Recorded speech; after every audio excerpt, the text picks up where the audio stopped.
welcome to the podcast today. It is Wednesday, June 21st. Hi, Alexandria. Hiya. Hiya. Hiya. Live from the NPI World Headquarters, just 100 yards away from, I'll say, the original Dunkin' Donuts in Toledo on Central. Yes, my favorite place in the mornings. Can I tell you? You know me well.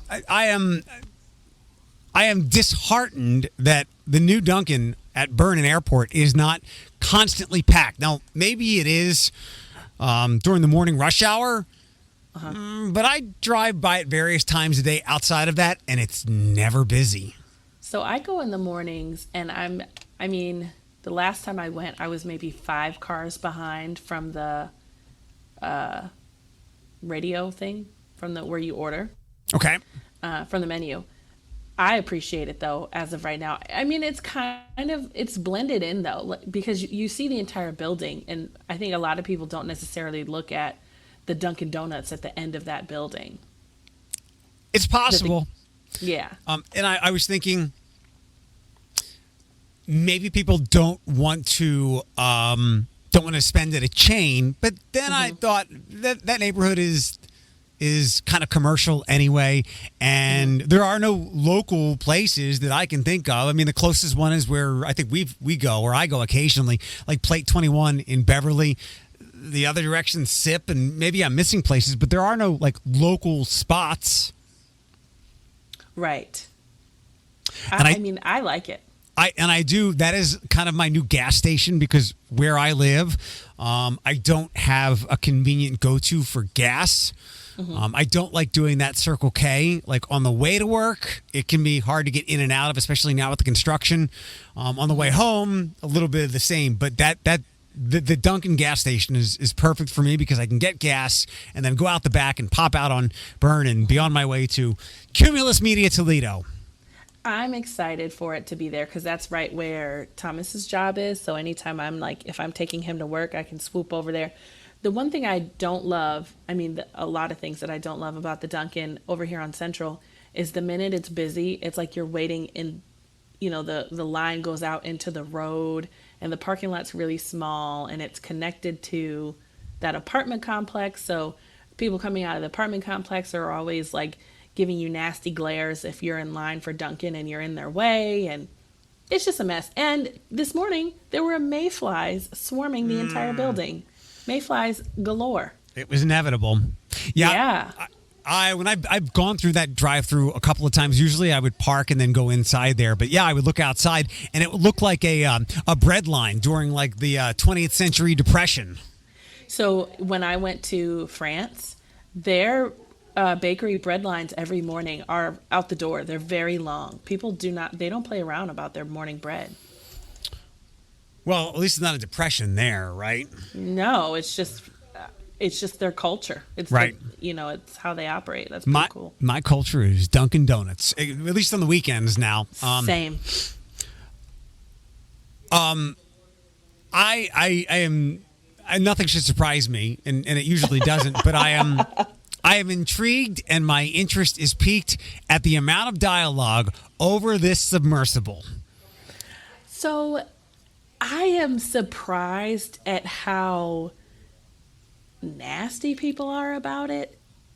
If that makes any sense. Like, it's a joke to folks, and I'm like, these people are about to die. Like, most likely. High probability. Or dead already. You and I are 1,000, as usual, are 1,000% on the same page. I know we live in an eat the rich kind of world, but I can compartmentalize. I can lack sympathy, which I do, because it's very dangerous. You're 2.5 miles underwater near a sunken ship, and you're 300 some miles off of land.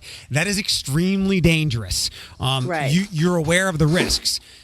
Conversely, that doesn't mean I have to make jokes at them and funny memes.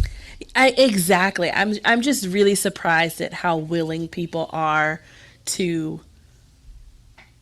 I don't know, give their opinion. Jokes. Yeah, and publicly. It's so distasteful to me. And I agree with you.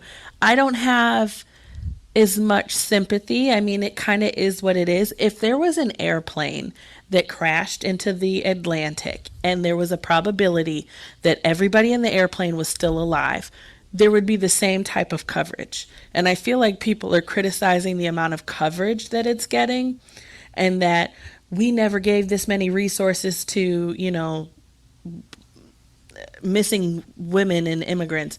And all these resources being given to the rich, and they went in willingly knowing what they were getting themselves into.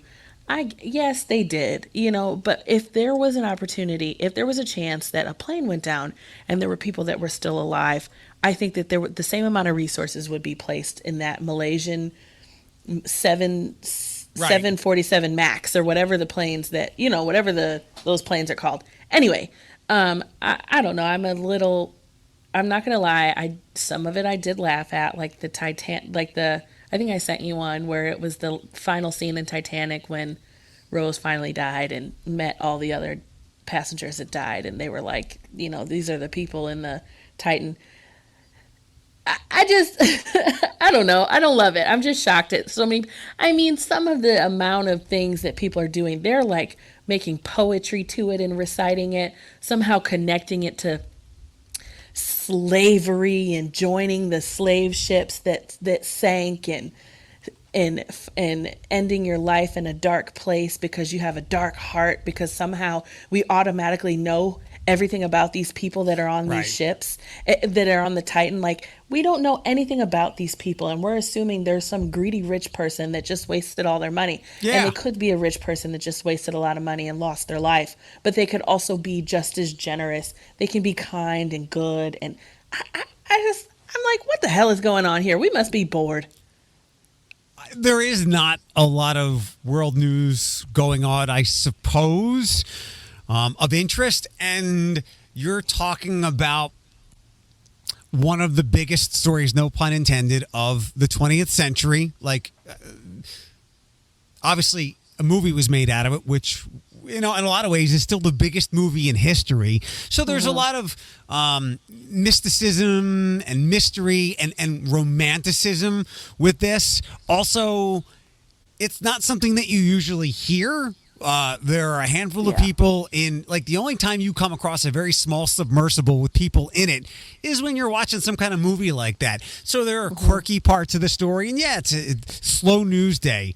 But I agree with you. You have no idea. Just because somebody's rich doesn't mean that they're not a philanthropic, generous person.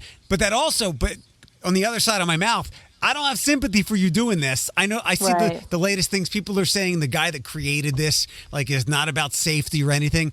I don't care if you told me this was the safest thing on earth. In fact, didn't they say you couldn't sink? The Titanic would not sink. They did. They sure did say it was like unsinkable. You could tell me every safety precaution was in place for this. And you know what? I'm not getting in that thing going 2 miles underneath the surface of the ocean. Absolutely not. Because I have seen open water. I have seen the Jaws movie where the shark barrels through the underwater restaurant. I have seen the last scene of Perfect Storm where that boat is perpendicular to where it should be. And I have seen Deep Blue Sea, which is one of the great underrated sea movies of all time, where the shark comes up. Deep Blue Sea is fantastic. LL Cool J, the parrot, Samuel L. Jackson getting eaten out of the water. The scene where the shark pummels its way through there and then grabs the Stellan Skarsgård character and is dragging him around in his mouth underwater. I don't mess with water that's that deep. No way. I am terrified. I think as I get older, if young me would have jumped right in the water, young me swam in the ocean, like not too far from like literal dolphins that were just swimming and jumping around. And I was like, oh, how cool. Let's see if I can touch one. Adult me is like, nope, I will go as far as I can where I'm sitting in the water and it comes up to my waist. I will not go and even that is super scary to me. But I just, you're right. It's a slow news day, but nothing is more dangerous than the internet and public opinion. Amanda Bynes is in jail again, and it's just people. And I said this a long time ago when we talked about conspiracies, and I think, I forget who was on the show with us at that time, but somebody was disagreeing with me, but I'm like, we get bored and we like to make up shit scenarios in our head. We just do. Life isn't that interesting. There was a mistake that was made. The oceans are not going against white folks now because of all the dead black people at the bottom of the oceans. Like, the orcas are not attacking human beings because they're tired of their oceans dying. I mean, they probably are, like, participating in dangerous behavior, but like, life is not that interesting. Something went wrong. And mind you, I do find all the coverage very fascinating because I find the ocean to be fascinating. I really do like to learn about the new animals that they're finding, the new depths of the ocean that we're discovering, things that are happening. I do love to hear about that. I find it fascinating that we know more about space than we do about the deep ocean. All of that is incredibly fascinating, which would mean I would never get into that Titan. Over my dead body, would you find me paying that amount of money to get into that, to go look at the Titanic, when I'm literally going to be looking at everything that I could find online at Google? You couldn't pay me that money to get in that thing. No way. No, neither of us. I forgot I had forgotten the note that you said that we know more about space than the ocean. And the ocean is what? It's like 80% of Earth. So there's that mystery of it that we do know. And so we've little. only discovered 20% of that. Right. So of all the oceans, we only know 20% of all of the ocean. Not a single chance. I will stay up here on dry land. Same. And I will maybe have a smirk at some of these memes or whatever, and they will not get sympathy from me because it was a risky decision. In the same way that, like, if somehow I won a trip to go to space and the damn thing exploded, you can go, I told him so. Like, we've seen enough horrific space incidents, ships blowing Correct. up. Like, I'll never forget the Challenger when I was like 6 or 7 years old, and if that ship blew up that I went on, you can look up in the sky, or you can look to Bethany next to you and go, I told him not to do it. So I would be more likely to go up into space than I would to get on one of those Elon Musk, Jeff Bezos, like, floating penises that they had sending up to the edge of space. I would never get on that, but I would get on like a spaceship and go up into space had I had the opportunity, because that's supported by NASA. That's like, those are more tried and true than the edge of space excursions that are popping up that people are going on. And so I would never do that, and I would never get in something like the Titan and go down into the ocean. I don't even think I would get into a submarine. I find the ocean to be incredibly scary. I think space is scary too, but if I had to pick which one I would do, I would go up into space. Same. And not into the ocean. Same. Of the three things that could be really scary, my list in what I would do first is space, like jumping out of a plane kind of stuff, and then water. And if I could make deep water like 100th on my list, I would go in the jungle with all the insects that I find icky. I would go there before I would go into the mystery of the deep water. Like, if I had my way, when we humans pass away, we learn about all the secrets of all things. I would like to learn all about space when my time, or not space, the ocean, when my time comes. I'm fascinated by it, but I will never do any of that stuff. Although I will get on a cruise, which is risky for me. But that's like a floating city. That's true. A Perrysburg thing, which you're about to depart, and this wouldn't affect you because you're township anyway, and I think it's only for homeowners, I guess. So they're gonna put this levy on the ballot in November because Perrysburg is growing so rapidly. They have to fix up some schools, add to them. I don't know if they're gonna build a new one, but and we're the wrong ones to discuss this, but I'm just throwing it out as a thought. What happens if it gets voted down? Like, you can't vote it down. Like, where's your kid going to go to school?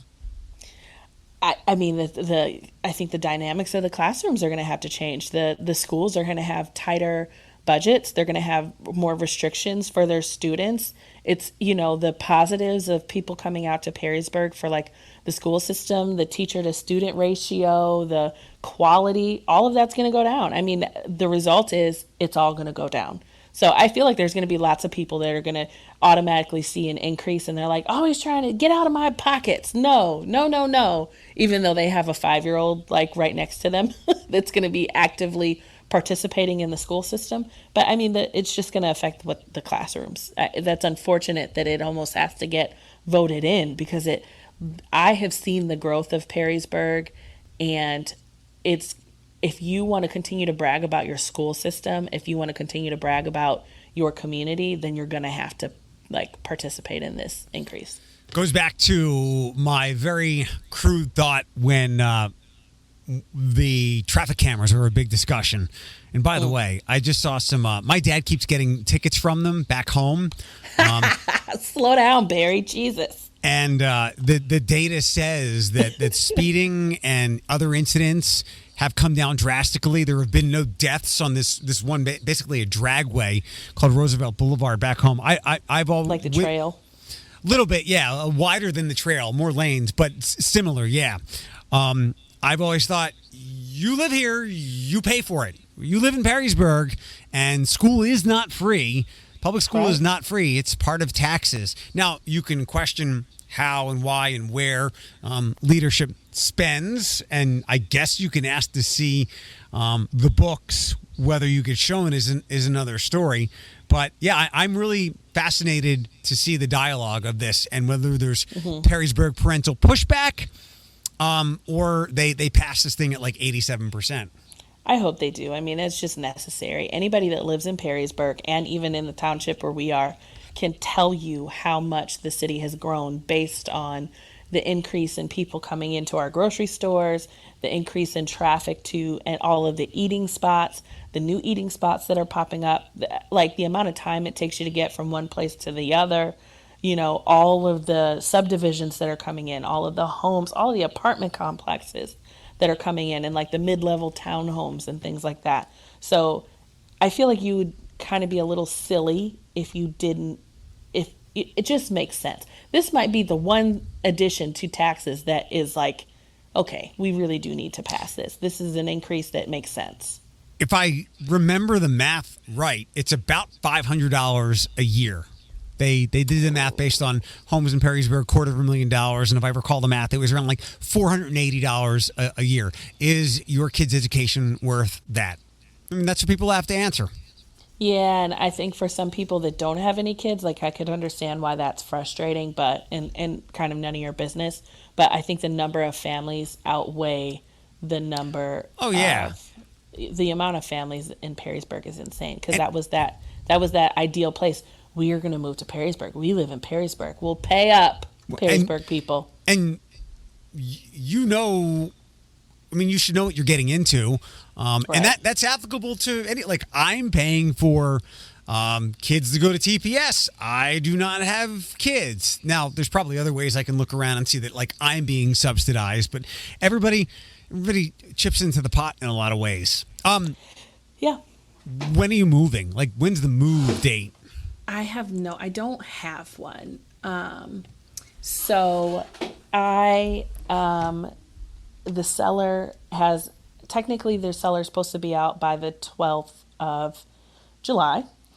They don't think they're going to need that much time. And so they're basically going to send me a text when they're ready to meet to pick up keys, or when they're ready to leave the keys and we go do what we need to do. So I'm not sure. I mean, it could be any time between now and the 12th. Well, keep me updated as you can, so we can assist with any moving, although it doesn't sound like you're going to have much. I don't know. I don't think so. So I've now started my literal every day. Every day I am doing something related to our move. So this last weekend, I spent the bulk of the weekend getting all of my clothes and shoes that I wanted to get out of the home for donation, getting all the stuff that was going to be out of the home to be tossed out in the bedroom only, and then arranging everything so that it's an easy, like, okay, we just need to get this together and I need to pack the closet so I can move. And my like ghetto garment bags are trash bags. And I'm losing you. I'm losing you. I'm losing you. Welcome yeah, back. can you hear? Your Yeah, ghetto sorry. garment bags. My ghetto garment bags are, yeah, I got a phone call that came through, are ready to go. So that should be easy. I don't need a moving truck for that. I could put all of those garment bags into my car and take them over. Like I could essentially pack up my entire bedroom minus my bed in my car and take it over on my own. And I think a lot of the move is going to be done in that way, like little stuff, little trips here and there. I'm moving on to the bathroom and getting everything in the bathroom that isn't being used on a daily basis and putting it in a box and getting it out to the garage. I bought myself like this wagon, so I'm able to do all of it on my own. I mean, I have trouble with energy and lifting and moving things around, and so the wagon has been really helpful because I can put it on the wagon and drag it out to either the garage to store for move day or whenever that is, or to the trash. Well, let us know if any of the group can help you out. I don't think so. I mean, I really think the only thing is my couch needs to go to the dumpster. So my couch needs to go out of the back door and into the dumpster. And my couch is gross. And I don't want, you know what I mean? I'm like, ugh, Thomas and I might be able to do that ourselves since we actually moved the couch into that room on our own. We didn't have any help for that either. So. Or if you need something with wheels, like some trays to put stuff on, we could probably find that for you. Yeah. I was there was some things that I was looking at online, but I think the wagon's been pretty helpful so far. So I'm just trying to do it little by little every day. So when the day comes, I have either moved the bulk of it on my own or between Thomas and I, or I have organized it to the point where whoever is helping me, probably my brother because he has a pickup truck. I don't even think we need a moving truck, like in this case. So probably my brother can pull right up to the garage, load the truck up, take 2 loads over, and we're done. Well, let us know, and we will be there. Thank you. I'm getting excited. Now I'm actually I transitioned from being excited to being I'm not anxious, I'm eager. I want to get in there. Like I want to get the keys. I want to get into this place. I'm ready. Like I'm just ready. Let me ask you an important question, which I've held off on asking you. Yeah. Have you watched Extraction 2 yet? I did. I didn't enjoy it. I actually fell asleep because there was nothing entertaining. It's just an action movie. Yeah. For me, I need more than just action. I need some entertainment, and Chris Helmsworth is not enough of an human being to just naturally entertain me, and I'm bored. I was so bored. I literally went to sleep.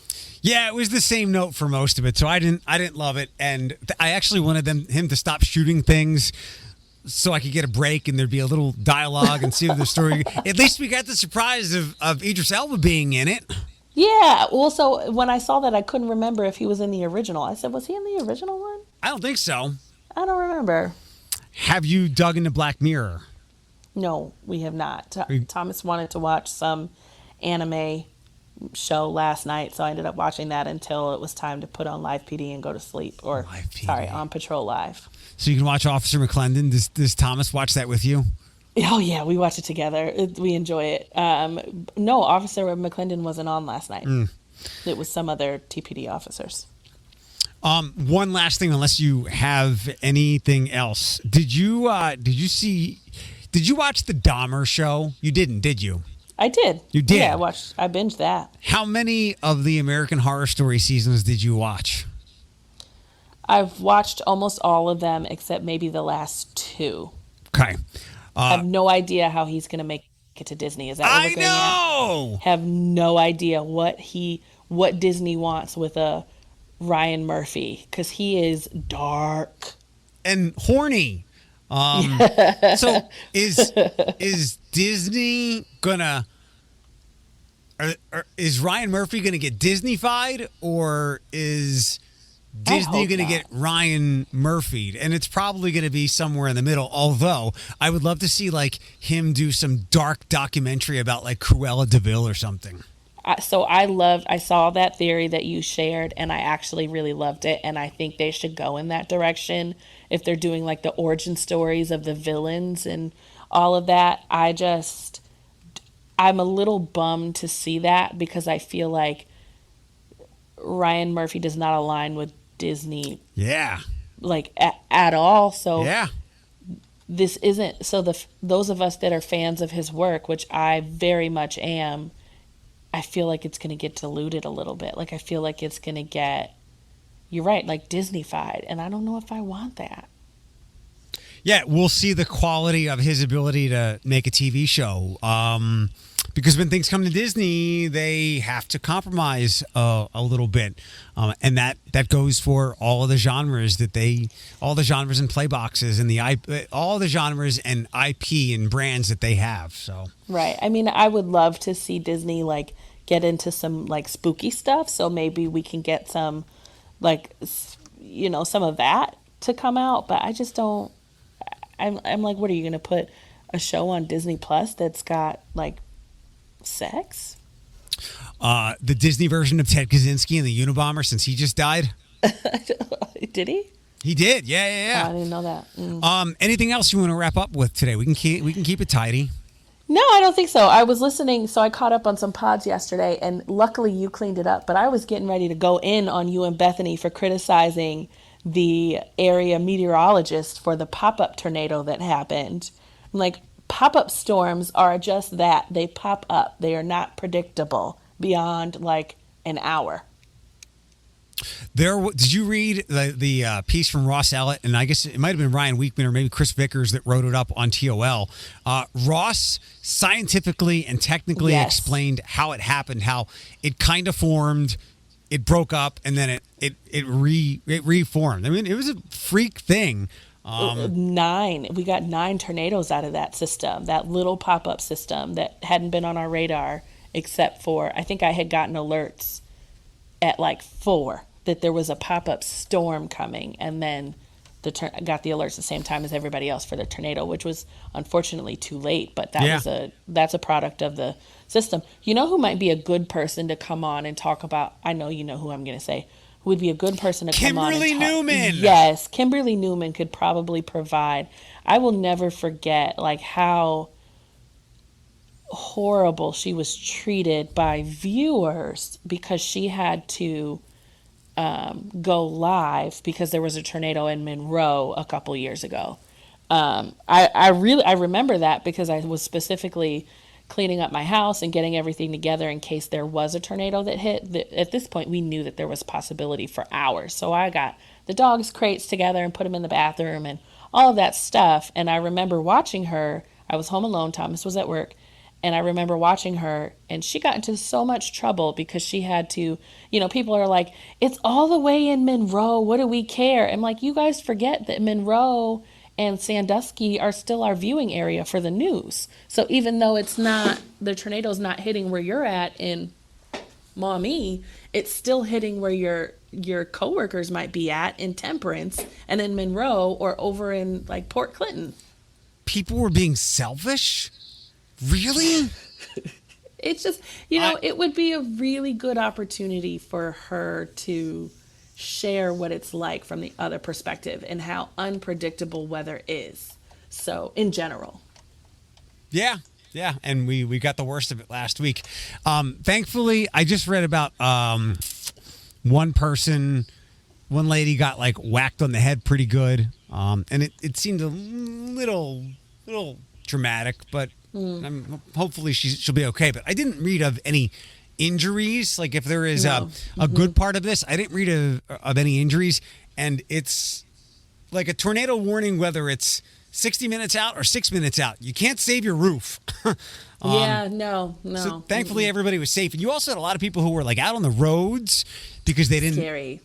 And those people were okay. So loss of life was limited and injuries as well. I mean, property is going to get destroyed, unfortunately, whether you're there or not, whether you're there and sheltered or not. So I hope everybody's animals got returned to them because I saw a few, more than one post about animals that were missing, where like homes were kind of destroyed and once they got their wits about them, the cats were missing or the dog was missing and things like that. So I hope those were all those little guys were all reunited. Those little things. They had to clean up all the medical records from ProMedica too. What? Anyway, electronic medical records are a thing. That's the same thing I thought. I was like, I thought we made the transition. I get maybe they're decades old and they just got to keep them, but yeah, that it's been. And thankfully, this was devastating, Right. and surprising. But it was just Manageable. this small, like it didn't rip through the entire Point Place area. I mean, I know it hit Outer River Road and a couple of spots around there real hard, but. Like you heard us say, this thing was like a bank robber, but a good one, like in and out real fast. Right. Yeah. Yep. All right. Well, I hope you have a blessed rest of your day. Tomorrow night, undisclosed. Not coming? Probably not. Bethany said it's business casual. And Oh, I have, of all the 'cause they have times... that fancy gallery. I don't know. I mean, maybe because every other time I've been to this thing, it's shorts and be comfortable because it's so. Yeah, people are in their like Hawaiian shirts and stuff. I'm doing this out of the goodness of my heart, and not the goodness of my heart, but to fill in for Dave Gerke is quite an honor. But business casual, probably not happening. Okay, when you end the pod, can you stay on? I got to ask you something.